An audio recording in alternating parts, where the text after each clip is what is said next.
Welcome. Sorry about that. So today I have every time I pick a guest, there's always like a reason that I pick them. It's not just random, anybody just to join. I definitely go through a little process of, who do I think would be a great impact on your business and who can really give you great business advice. And so I chose Sandy Edry today for a couple of reasons. One, he is really a great person. For me, it's not just about being a great business person or selling a lot of real estate, but it's also about really being a good person and somebody who will give back. And Sandy's, from the first time I met him, he's always just been super giving and welcoming. And, anything you ask him for, he's there to try to help. So I totally appreciate him. And we just happen to share the best coach in the world. He actually won Coach of the Year last year. So Sandy and we share Jim Rifus, which is awesome. So we get the training from the best of the best. So welcome, Sandy. Thanks so much for joining me. Thank you for having me. Welcome. So to give a little background on Sandy, and I'll let him fill in on more of it than what I'm going to share. But, I always think it's really cool, the backgrounds that people have, because every single person I've had on this Zoom has had a different background. And Sandy actually was a journalist before real estate. That's not one that I've had before. So I think that's pretty cool. So Sandy, tell us a little bit about that and how you went from that career to real estate. That's a very different path. It is, and surprisingly, it isn't. So the interesting thing is this. Undergrad, my major was psychology, and that was really where I thought I would end up. But as I came out of college, I realized it wasn't quite the career path for me, and I had spent a lot of time on campus at the newspaper. So I kind of made my way into journalism using kind of the psychology background in what I did as a journalist. And a lot of that comes down to asking the right questions, right? And after a whole bunch of years in journalism, where the last 6 years I actually was at Newsweek, there was one correction I wanted to make on the little advertisement. I did spend a year at the New York Times as a stringer, but my career was primarily at Newsweek magazine. But towards the end of that, I kind of saw the proverbial writing on the wall for print media and decided, you know what, this might be a good time to try something new. You can't live in New York City without being utterly fascinated by real estate. It is an obsession here. So figured, you know what, I would do it for 6 months, and if I hated it, I'd have a good article or book to write about the seamy underside of Manhattan real estate. And so is that book still coming? even though this worked out for you? I'm still collecting the data, yeah, but the amazing thing was I just fell in love with it. I really fell in love with the industry, and it has been a remarkable career since then. But the same thing still applied, which is knowing how to ask the right questions. Mm-hmm. Digging for that little bit of extra, because we all know what our clients say they want and often what they actually want are two different things. Absolutely. Yeah, so just knowing how to probe, knowing how to ask those questions to try and find out what it is, I think has been a big help in my career. Sure. So, I've been told many times throughout my career, you should be a psychologist, you should be a psychiatrist, and you actually have the background. And I think it absolutely makes a huge difference in what we do if we are relational and can understand people and asking the right questions. So Sandy, no wonder you're crushing it. You were groomed for this. That's how it happened. Awesome. So go ahead. No, I was going to say, I guess being a New York Jew, 30 years of therapy did help. And you've got a great sense of humor too. What were you going to ask me? Yeah, so tell us a little bit about what are some of the top things that you do to get business, especially on the luxury arena?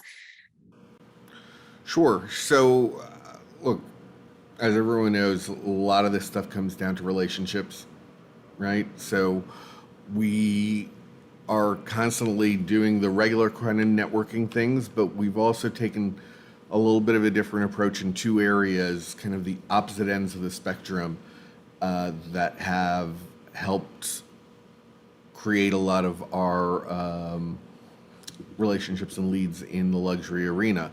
So on one end of the spectrum, Sandra, you know I've talked about before, I'm a member of an organization called the Luxury Council.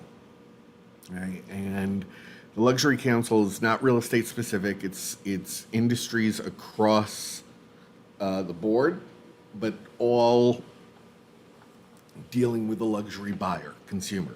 So it's everybody from the guy that heads up Louis XIII Cognac in North America to the general manager for the Pierre Hotel, which is one of the biggest brands in New York.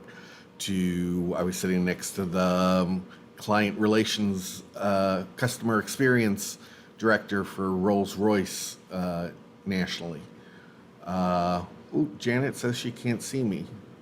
I can see me. Hi, Janet. I don't know. Probably just change your view. Not you, Sandy, Yeah, Janet. that's what I Just thought. change her. Yeah.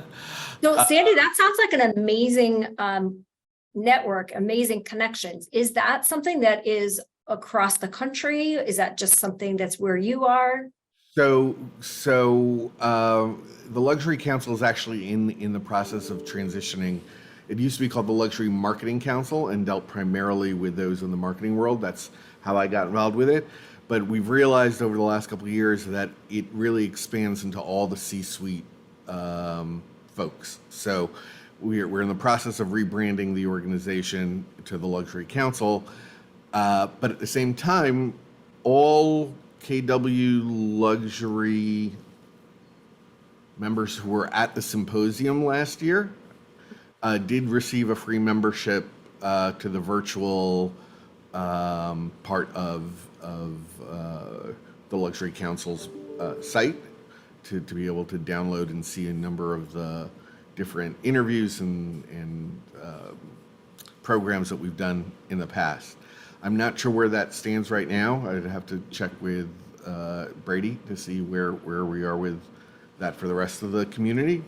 But certainly I can help anyone who wants an introduction and is interested in learning more about the organization. We can definitely get you involved. All right. I'll be calling you after this to get that information. Thank you. Sure. So that's, like I said, that's one end of the spectrum where we've been really dealing with, I mean, let's just put it this way, and this is all between us, right?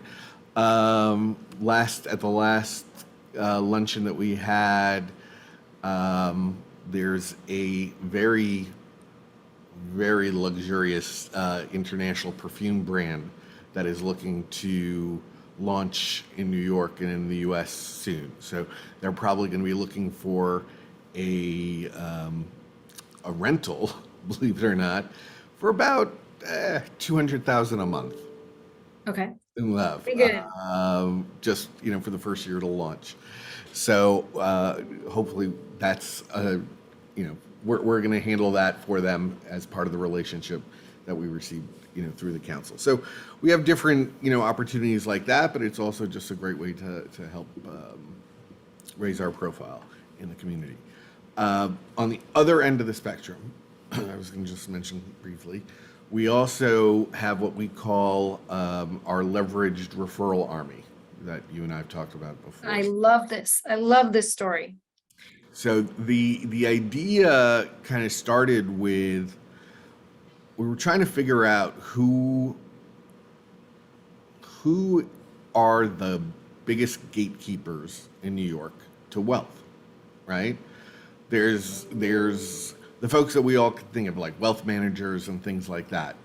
But on the most basic level, when it comes to an apartment, right, or real estate, in New York, the people that control almost everything are the building supers, resident managers, and doormen, right? They know everything about. If someone's getting divorced, if somebody's having a new baby, everything like that, they know it first. So we decided, you know what? Let's go and help some of these resident managers that we've known for years. Let's get them licensed, and let's help them build some ancillary income and wealth over time while growing, helping to grow our team. So we've now got, I'd say, almost a dozen people who are licensed with us, and they basically get us in the door almost before anybody else. So, for example, in one building last year, when we first got into the building, we had zero, and there was one legacy broker that had probably 80% of the listings in the building. Within a year, we now have more listings than anybody else in there, and our market share has grown to about 40% of that building. Wow, 40% is huge. Yeah. And at the same time, the building super probably made about $100,000 last year just from making intros and calls. Wow, that's amazing. So now not everybody on the Zoom has that same situation. So how could they take that same concept and translate that into where they are, whether they're in a more rural area or, a metropolitan area? Yeah. So it's the same idea. It's the same thing. Just figure out who are the people in your area that are the gatekeepers to different groups of wealthy individuals. They don't necessarily want to be real estate agents. You don't want them necessarily to be real estate agents, but they have an opportunity to really supplement their income by doing this. So, for example, if you're in a community that there happens to be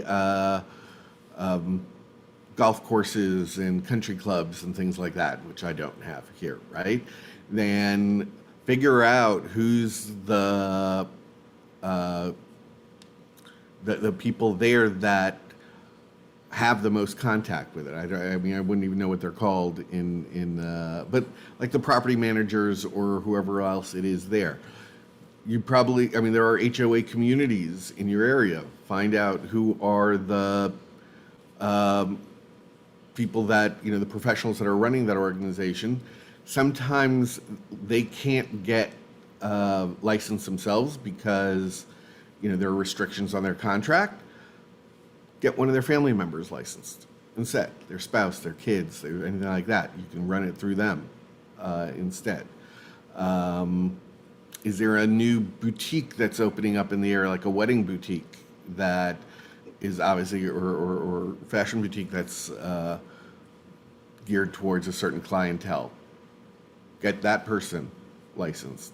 There's a lot of opportunities out there for people who are quote unquote underemployed. Car dealerships, right? Car salesmen have great databases and CRMs. And they could be exploiting that to help themselves and you. It's a total win-win. Right. So just to be clear, Sandy, what we're talking about is getting somebody licensed who then acts as a referral agent to you. They're not actually doing any real estate. They're not doing any work. They're not writing a contract. They are simply getting paid to give you the information so that you can go and get that person either bought or sold. Correct. Exactly. Genius. I love it.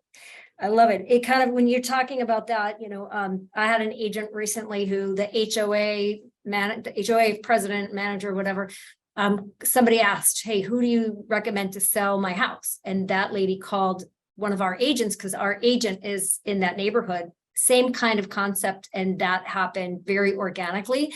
So put a little effort into that, and it's a gold mine. Yeah. I love that.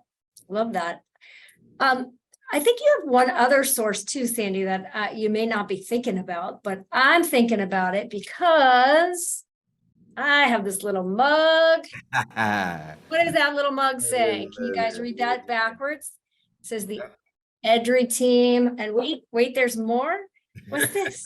What's this? A little book that Sandy sent me too, right? Yeah, And what is this from? Why did you send me these? Just because you like me, because I'm a nice it person. is. It is. It's only to you. Okay, all right. I think I saw some other agents on 250 of Facebook. our other best friends. Yes. No, thank you for the reminder. Yes, KW referrals is without a doubt probably the number two source for leads, especially in the luxury arena for us. And that has just been a very, very intentional, purposeful relationship building over the last 5 years or so. Because the funny thing is this, that when we were in KW for about 5, 6 years and had hardly been getting any referrals enough. And there were a couple of other people in our office that were getting them all, and we were trying to like figure out what's wrong with us. Why do people not like us? But we then, thankfully those folks in our office and everyone in KW is always so forthcoming and willing to share. So we were able to see the type of things that they were doing to keep those relationships strong, and the fact that it would take probably a good year and a half to really solidly build up that kind of partnership with a lot of folks. But in doing that, we started and we really did gear towards the luxury folks at KW as well as folks in Gary's top agent mastermind. We wanted to make sure that we had multiple ways throughout the year that we were, obviously staying in touch with everyone and staying top of mind. But our big thing was that we now produce every year this lovely little gift box, right? That Sandra just showed you some of the things. This year's theme was a day at the museum, in the New York Museum, and we also had a little painting of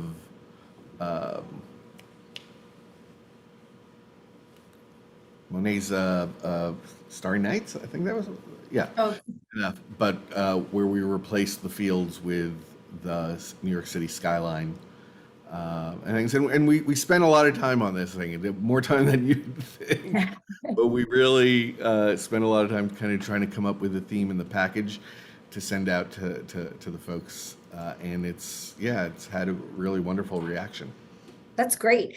Can you tell us approximately what it cost to put your boxes together? They're not cheap, but all in all, including shipping, I'd say they're around $55 per box. Okay.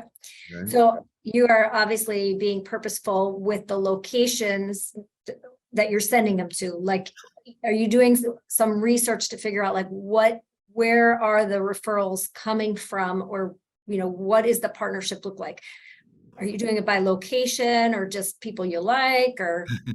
It's a mix. I mean, without a doubt, people we like are always going to get our love and attention. But at the same time, we're viewing both the locations that we're trying to grow in enough, as well as the segments of the market that we're trying to grow in as well, right? So for us being an urban vertical market, we also make sure that our relationships with agents in other markets like that, Miami, Boston, LA, are always going to be strong. But at the same time, we also know that there's just people who are our raging fans within KW. There's a few of you on this call. Hi, Paige. And we make sure that we keep that relationship going. I love that. I love that. And I will say it for sure brings you top of mind when I pull out my mug and I'm having something to drink in this. And I was packing my office because we were renovating and I ran across this book. And those little touches, they really do make a big difference because it brings you top of mind. So maybe I don't have something today for you, but I pull my mug out, I'm drinking my coffee 2 weeks from now, and I remember, oh yeah, Frank said he was going to be moving to New York. And it reminds me to give you a call. And I know we've done a few referrals back and forth between us. And I think it's so important to find referral partners that you really can trust and that they work the same way as you. I referred one of my clients to you guys. I don't know who on your team worked with him, but it was a younger gentleman that actually wanted to do a rental. They sent me the nicest letter. They wrote me a whole letter about what a great experience they had with you guys. I'm not sure that he even ended up renting something, but the letter was so thoughtful and so nice. Like they really, you were a great transfer because they knew how I worked and they were used to having a level of a standard up here. And when I referred you, you just, stepped right in and did it exactly the way we would have done it. So that's also, I think for everybody on here, it's important to partner with people that work the way you work. And if you're not working at this level and you find people that are, you need to step it up too, especially if they send you a referral, like you need to meet their standards as well. Yep. And by the way, that's exactly the secret message behind the boxes that we send out, because we want it to be at that level and quality where you and our other referral partners know that that's the type of level of detail and care that we take with anyone that you're going to give us as well. I love it. I love it. Well, I know I always feel comfortable sending you people because I know you'll take great care of them. And you're honest about, there's nothing. If there's nothing in that price point or nothing that's going to work for them, you've always been really honest about that. And then we kind of regroup and figure out, well, what do we do here? What's the solution when there isn't something? And, whether you're giving or getting referrals from anybody, you definitely want to keep an open communication and honesty with them. And throughout the transaction, it's not a drop and run, right? It's still a partnership, even when you're referring to somebody else. Yep. So, and I see Paige on here. I've given her some referrals. Thank you, Paige, for taking good care of my people. Awesome.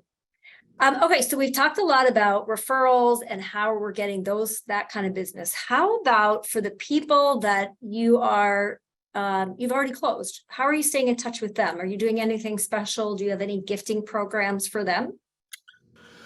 So we're, to be perfectly blunt, we're in the middle of redoing that entire program right now. Okay.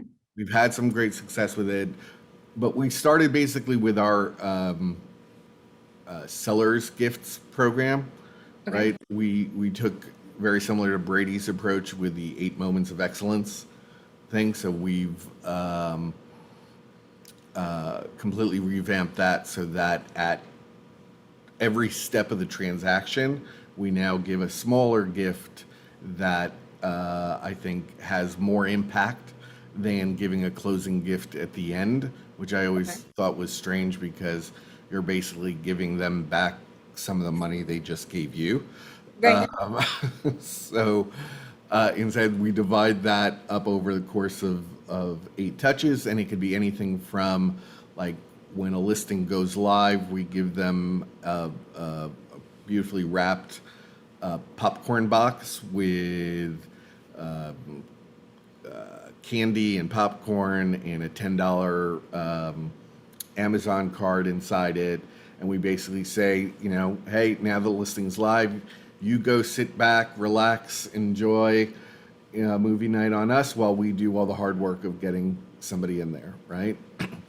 Or for our first open house, we have candles that we specially designed that smell like lemon bread, and it's called the exclusive right to smell. right? So we always try and incorporate some humor as well I love it. as things into it. But again, the quality is always top notch so that people feel like they're these are tchotchke gifts and stuff like that, but they're still they feel like there's some weight behind them. Mhm. And I think people, they just love to get gifts. They love to be thought of, that you've taken the time to do that. How are you delivering these by hand? Or are you mailing them? What does that look like? If they're local, then it's delivery by hand. It's our agents will drop them off throughout the process. So it does create more touch opportunities as well. Um, Do they and call ahead or do they just show up? Or in your area, do you have to call it ahead because of getting in? Is yeah, you almost always have to call ahead. But if we know that there's a doorman in the building and we just need to, bring it by, then we'll drop it off with them with a card and everything. So it's case by case. And those doormen are probably part of your referral program, so you have no problem getting in. It's all part of the big picture. Yeah. Exactly. So what, on average, what would you say you're spending on those 8 gifts throughout the transaction?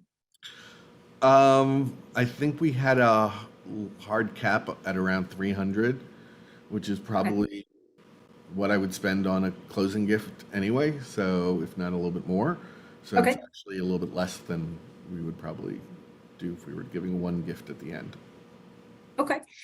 And how about after the closing? Like, how are you staying in touch with people after you close, whether it's a buyer or seller? And are those two different things? Do they look different? Um, so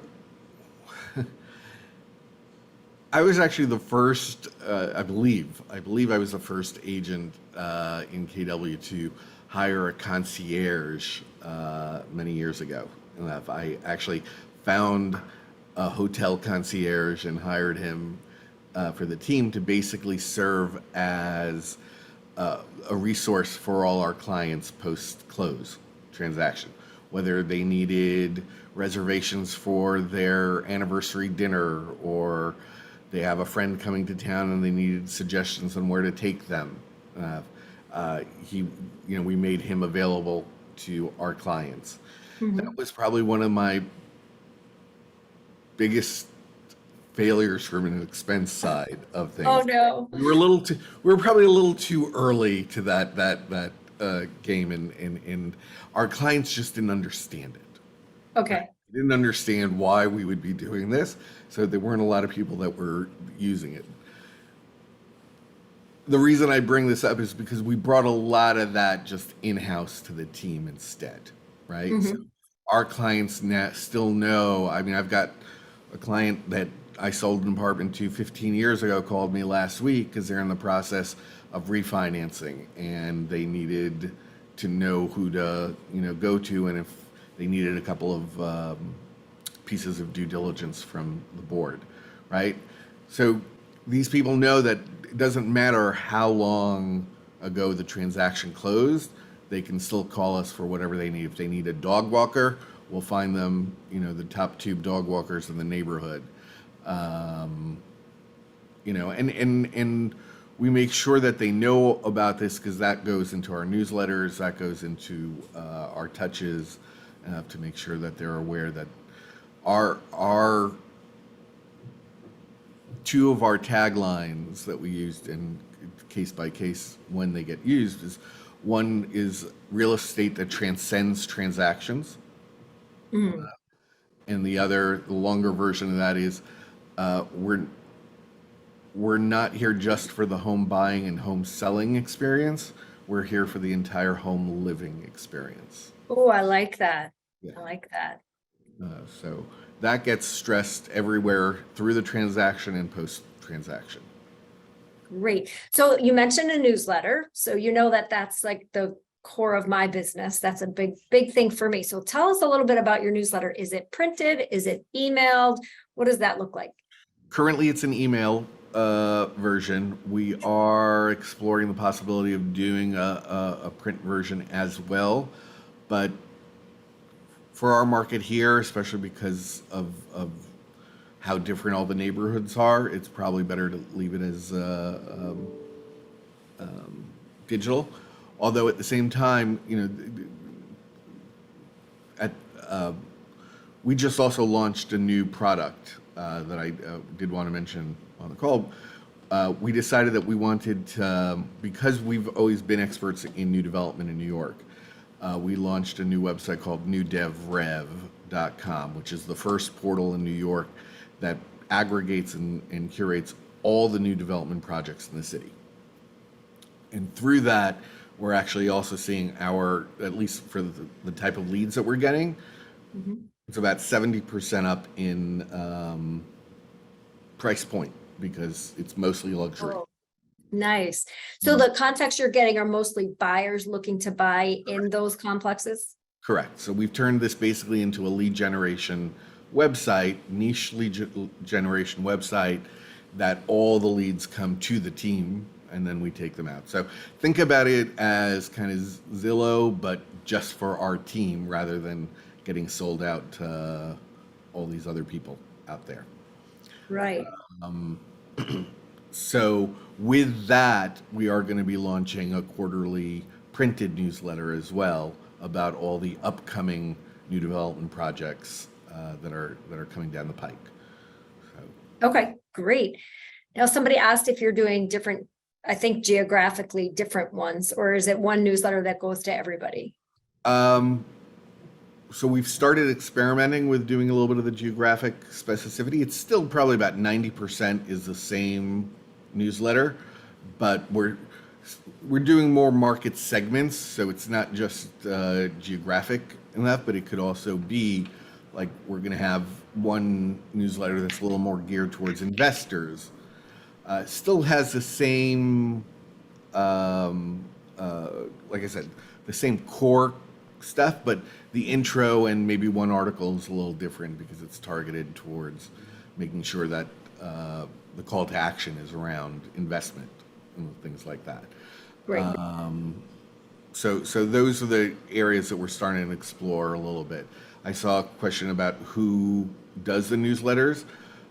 We have a marketing manager also just for our team, our marketing director for our team. He is responsible for putting it together, but we also, because of our website, I also have a content editor, writer on the team who does a lot of that for the newsletter as well and for other things, blog posts, all that kind of stuff as well. And they're in-house, like they actually are in New York City. It's actually an agent on the team. Oh, nice. Also happens to have a background in writing and journalism and that, so we able to carve out a piece of for her to be able to do that stuff as well. That's great. It's hard. It's not easy to find good writers. I've been doing a newsletter since 2009, and I've been having to do it myself for all these years because it's very, very hard to find people with good writing skills, good English, and that can make it interesting. So I applaud you that you found that person. So I will tell you though, folks, ChatGPT actually helps with some of this stuff. So there have been a couple of times, like particularly our market updates, which either my director of sales usually writes the bullet points for it, but he doesn't have the time to actually sit there and craft an entire article out of it, and sometimes I don't either. So I've tried the last couple of months of just saying, you know what, ChatGPT, here are the bullet points, turn this into a market update. And it's not bad. I have to spend maybe 20 minutes editing it and getting it to exactly what I want, but it's a big, I think there is some real opportunity there. I mean, I feel bad for writers because it's another another stab in the back for them as a former one, but as a business owner, it's actually very useful. Yeah, no, I see a lot of people starting to use it now, and you do need to proofread it to make sure it doesn't say anything crazy. I've seen some of those too. I'm like, ooh, maybe you should have read that before you put that out there. But yeah, no, that's a good suggestion too. And I actually learned that you can be very specific about like what voice you want them to write it in. So, there's definitely some research and understanding of how it works in order to make it better and better.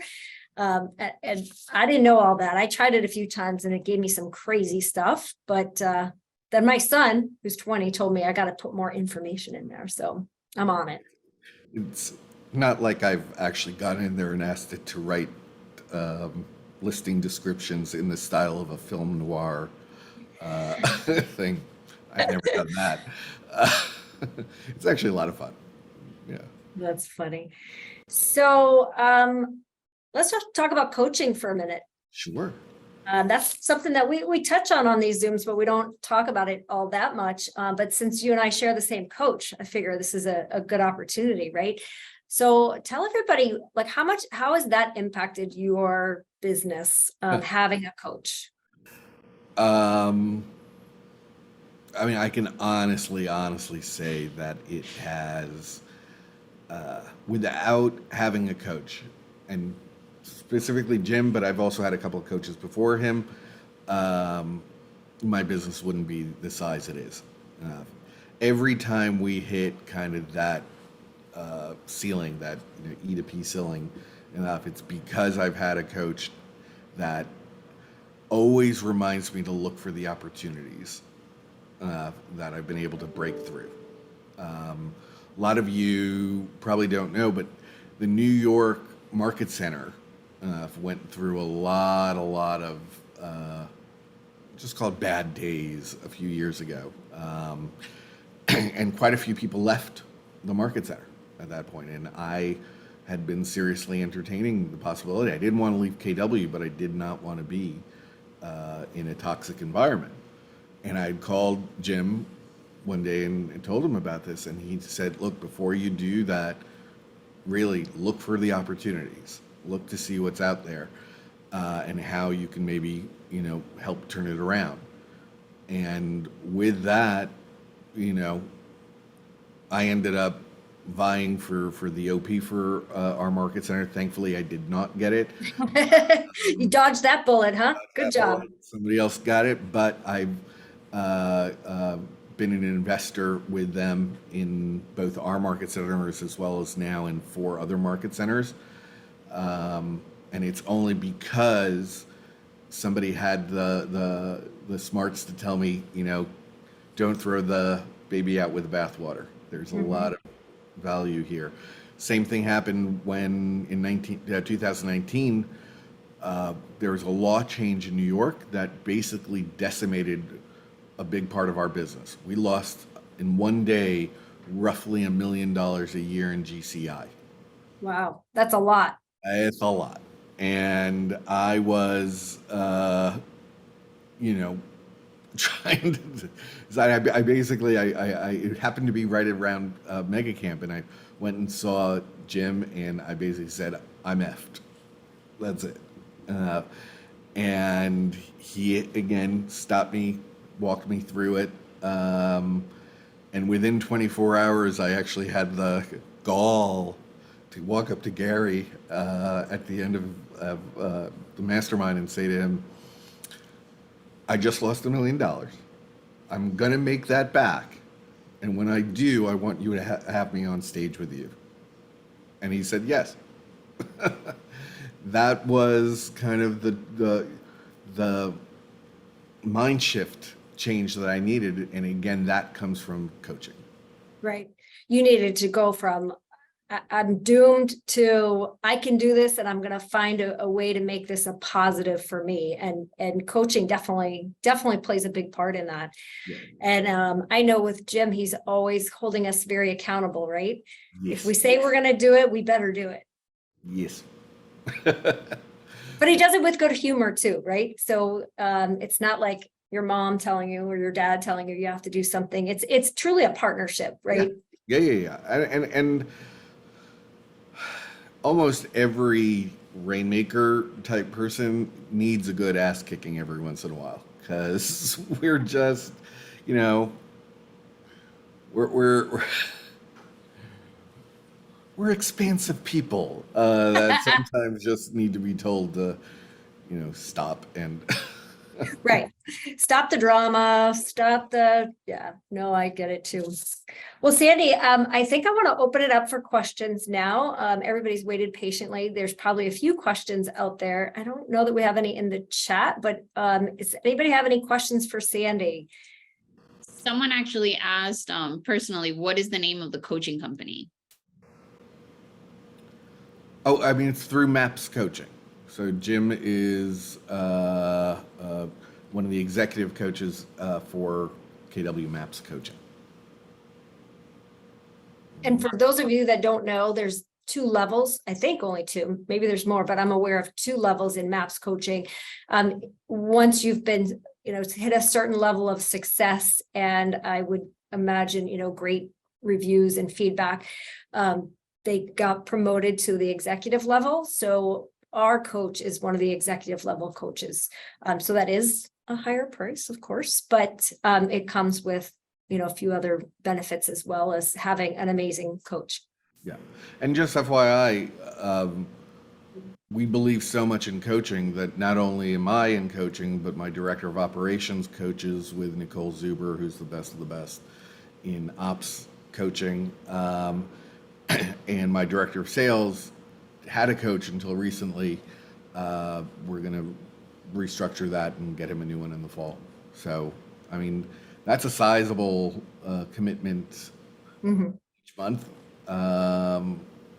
But it has proven itself over and over again to be 10 times the return.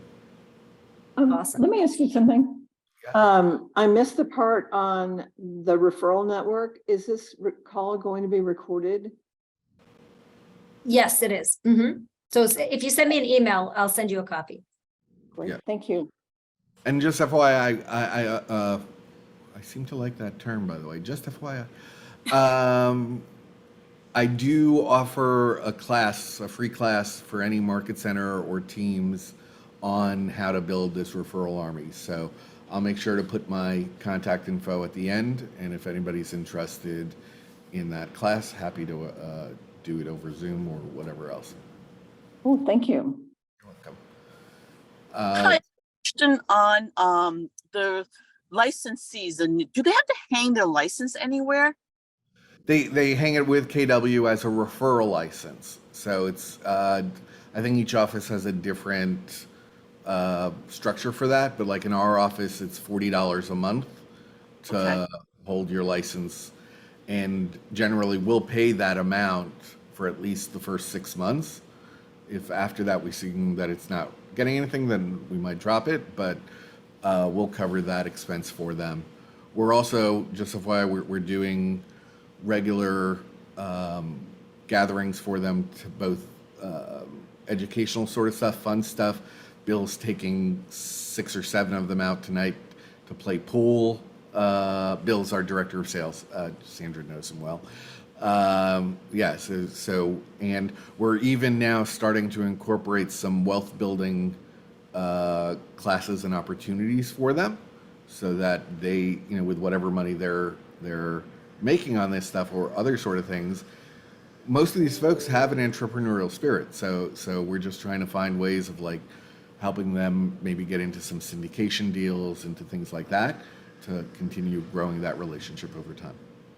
Love that. I didn't know, I mean, I've known you've been doing this program for a long time, but I didn't know that you actually had like activities and you're really nurturing. It's not just a one. It's a business. Are you having them get licensed? What? No, I was just gonna say we actually rented out an entire luxury suite at Yankee Stadium about a month and a half ago for this group. Yeah. That's great. And when you're paying for them to get licensed, or are they paying for that? It depends. That really depends on where we feel they are in the process. If we think that they can really turn around and open the spigot right away, then yeah, we'll cover that. If it's something that might be a little longer, then we ask them to do it. But we can structure a way to basically pay that back over time from referrals that they give us. Okay, cool. Do you use K-score at all for their licensing or no? We're exploring it. New York's always weird, so it's always a little bit different, and we hope to be able to incorporate that very soon. Yes. Okay, cool. I did see a question. I think somebody asked, what is in your box? Yes. My mug. So, so we've done it now 2 years in a row, and usually it's about 5 or 6 different items, from small little things like I think the first year, the one that you're holding, Sandra, had that book, had the mug, had a baseball hat with our team logo on it, had a couple of cute little New York City themed keychains, Yep. and had our branded M&Ms in there as well. Oh my gosh. I wanted to mention the M&Ms because I always, when I think of Sandy, I think of M&Ms. This guy takes M&Ms with him everywhere when he's at one of our big seminars, Keller Williams family reunion, mega camp. I always know I'm getting some M&Ms from this guy, and it works. It works. The key is that they're branded M&Ms. So you can actually Yes. go on M&Ms.com and order M&Ms with your logo on it, on each little piece, believe it or not. So yeah, that became for a while our little calling card, we'll say. Oh, you can't stop that because I'm committed to the M&Ms. We're always trying new things. This year's box actually included 2 pieces of chocolate caramel from of course I'm going to blank on the name, but it's a high-end chocolatier in New York, but it had New York images, iconic images on the top of the chocolate. So that was Okay. like a 2-piece set that we sent out with this year because it was the same theme because it looked like an art piece. So it was the same museum themed art thing. The mug is something that we're going to do every year, and every year we'll just have a different theme for it. So the one that you have was more of like a cartoon, Happy New York, all different kind of things. This year was all different museums and pieces of art that were that are in New York museums as well. We'll see what next year's will look like. I'm trying to think what else there might have been. So this year there was also like a Monet covered notebook in there that people, but it had an image of Monet, one of his art pieces on the front. So it's just, again, it's the idea is to pick a theme and just kind of dig into it and make sure that everything that complements everything else in there well all fits nicely in the box. Yeah, it's a pretty box. It's a nice looking box. Somebody's asking where you got the mugs done. I'd have to ask my marketing director. If you, again, I'll put my email in at the end, and feel free to reach out and I'll get you all the info you need for that. I'll also, because unfortunately I'm working from home today, but I can also send anybody images of the boxes and what they look like, as well as some of our other gifts that I talked about earlier, so that you can just see what they look like and what the cards that go along with them are, because they're all themed, things like that. That's great. Thank you, Sandy. We'll get that information over to you after the call. We'll get their email addresses to you. Sure. Somebody is asking, what do you wish you had done or implemented sooner to grow your business? Everything? Everything? Look, the greatest thing about this business is that it allows you to fail constantly and recover, right? It's not like you've got one big deal and that's it, right? it's one of the reasons when I got into the industry, I really started in rentals because I knew that I wanted to fail fast and fail forward fast. So on a rental, it's a lot less painful than on a sale, right? But constantly throughout this process,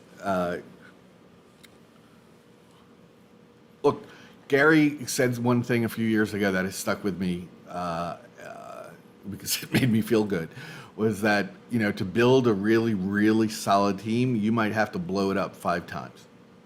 There might be 5 versions of your team before you really click on the one that works. I think he might have underestimated that number for me, but I like to go a little bit further than anybody else. You're an overachiever. Overachiever. But it works because each time it's almost like you're molting skin, and then you're coming out as a new, bigger, better lizard. That analogy went off the rails, but okay. That's all right. That's all right. I think we followed you. A while ago, somebody asked about a KW luxury networking group, and yes, there is, but it's an earned in group. So you have to close 4 deals in a 24-month period that meet your local luxury requirements. So every territory, every area is different, like from one county to another, where I am anyways. Miami is $1 million. Broward is $850,000. So we have to meet those requirements, and you have to have 4 sales in a rolling 24-month period. That's, again, it's an earned in process. So you don't pay for that, but you do have to have that number of sales in order to get in there. And then there's another level that's higher than that, that you would pay for. So yes, there are some opportunities, but if you haven't made those sales, then you need to find a friend that will include you. Yeah. Or I think like a lot of these things, like the luxury Zoom that we're doing right here, very inclusive. I teach some classes on luxury. I'm sure that Sandy's probably taught some classes on luxury. So, there's definitely things around at KW that are free that will help you get to that next level of luxury and network with other people. And, just like here, find somebody, see somebody, feel free to reach out to them and say, hey, I see that you're in, a lot of people put their locations on, and you can see where they are and say, hey, I need somebody in California, or I need somebody in New Mexico. So use us. This is your networking group. Yes. All right. Any other questions? Somebody did ask the length of your newsletters. I think we skipped over that one.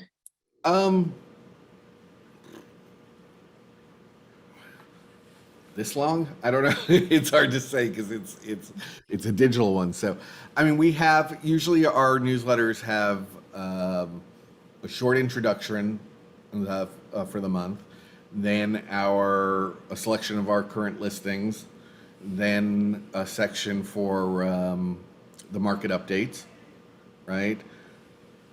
Recent closings, team news, and then usually we have 2 or 3 articles from our blog that we then repurpose with short little intros on there. And that's about it. I think that's pretty similar to what we do. I think one of the tricks to doing a good newsletter is keeping the articles short, because people I don't know about you, but people don't want to read a big, long thing anymore. So it's short, and adding some pictures in.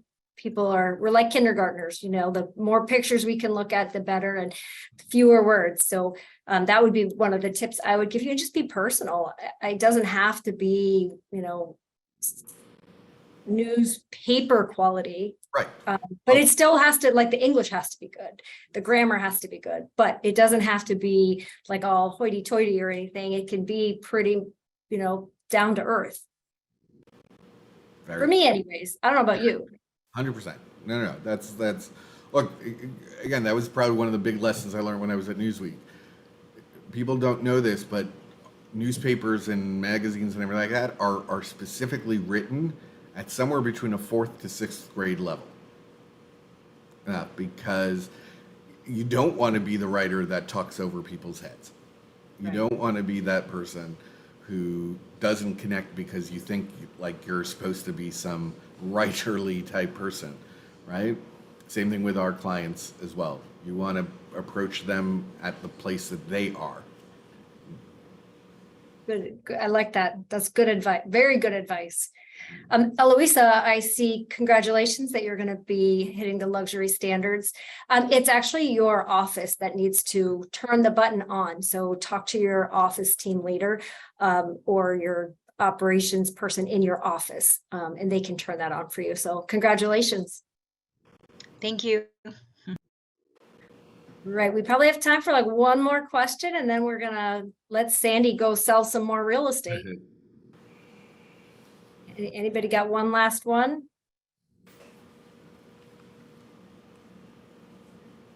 Okay, are you you're going to Mega Camp, right? We're going to be there together. I am. Yes, yes, yes. We shall be there. Awesome. Well, I'm looking forward to that. Hopefully that's another place you guys can network for luxury too, is going to Mega Camp, family reunion, things like that. Without a doubt. Sandy, you want to put your email in and everybody can grab that. And Yep. anybody who put your emails in here, I will forward that over to Sandy as well. So no worries there. And they are going to flood your inbox with referrals over the next month. So I can't wait to hear how that goes. And Sandy, thank you so much for joining us and being part of this. I look forward to seeing you in Austin in August. And Wonderful. Thank you for having me. Thanks everybody for joining us. I appreciate it. all right. Thanks, guys. If you need anything, email me. I'm happy to help with anything luxury or real estate related. So don't be shy. All right. Bye, guys. Bye. Thank you. Thank you. Bye.